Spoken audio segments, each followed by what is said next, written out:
चलिए आगे बढ़ते हैं, अगली बड़ी खबर आपको बता के चलते हैं। जी हाँ, दूसरी ओर आ रही है खबर, किसानों के खाते में गए 1200 करोड़ रुपए राजीव गांधी किसान न्याय योजना के तहत।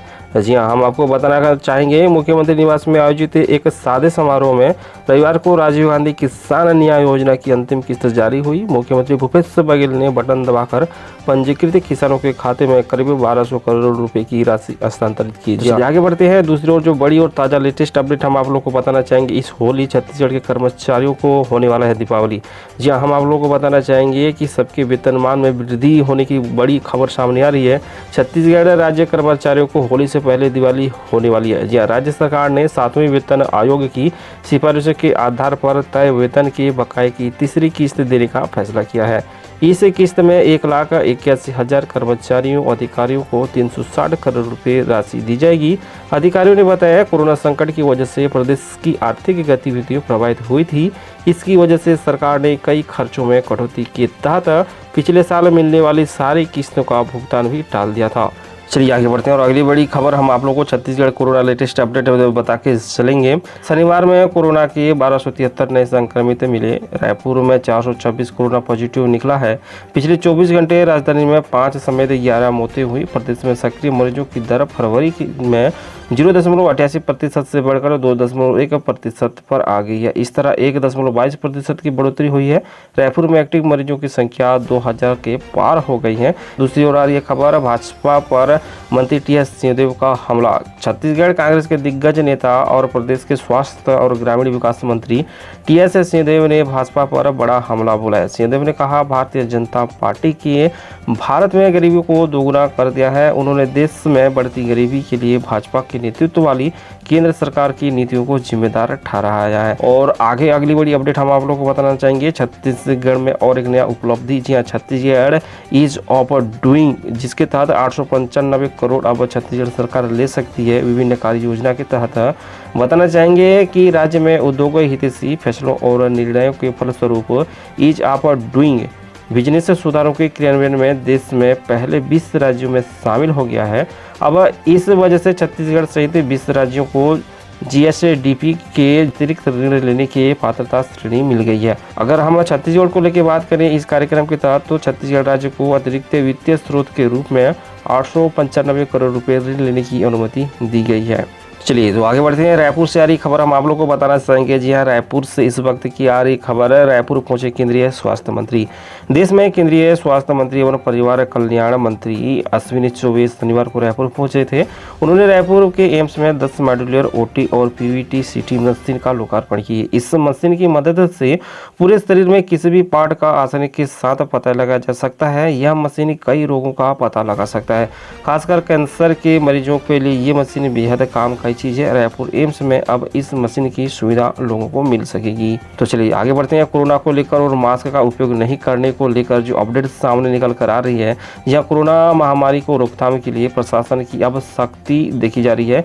इसलिए 100 की जगह अब 200 रुपये का चालान काटे जा रहे हैं, जो कि बिना मास्क वालों के लिए होगा। 200 रुपये चालान से लोगों की मास्क पहनने के लिए गंभीर दिखाई दे रहे हैं और इससे वसूली भी बढ़ गई है। निगम के सभी जोन अमलों में शनिवार को दिन भर 507 लोगों पर कार्रवाई की गई। 42,000 से ज्यादा जुर्माना वसूला गया।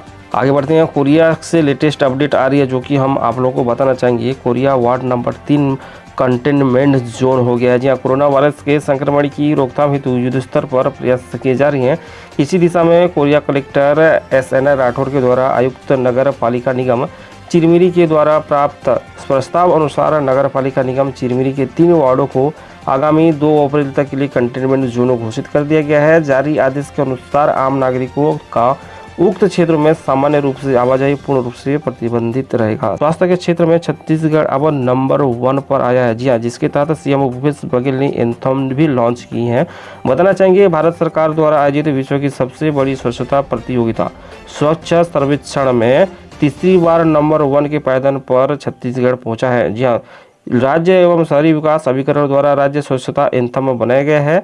इस एंथम के माध्यम से यह संदेश दिया गया है कि राज्य के नागरिक के योगदान से ही छत्तीसगढ़ स्वच्छता का ताज तीसरी बार नंबर 1 पर हासिल किया है। जी हम आप लोग को इसके संबंध में बता के चलें कि मुख्यमंत्री भूपेश बघेल अपने निवास कार्यालय में मंत्रिपरिषद के सदस्यों के साथ प्रदेश में कोरोना टीकाकरण और कोविड-19 संक्रमण पर नियंत्रण की व्यवस्था की समीक्षा की। उन्होंने बढ़ते कोरोना संक्रमण को रोकने के लिए बचाव के सभी उपायों और दिशा निर्देश कड़ाई से पालन सुनिश्चित करने के निर्देश दिए। उन्होंने सभी जगह मास्क उपयोग और शारीरिक दूरी के नियमों का कड़ाई से पालन करने को कहा। तो इस बीच किसानों, गरीबों, मजदूर की मदद देने वाली सरकार है। जी हाँ, राहुल गांधी के बयान सामने निकल कर आ रहे हैं। लोक सांसद राहुल गांधी ने कहा कि किसानों, गरीबों और मजदूरों की मदद करने में छत्तीसगढ़ सरकार सबसे आगे है। उन्होंने कहा कि छत्तीसगढ़ की भूपेश सरकार एक बेहद एक अच्छे कदम उठा रही है। छत्तीसगढ़ की सरकार ने जनता से जो वादा किया था उसे पूरा कर रहा है। अगर आपने अभी तक हमारा इस चैनल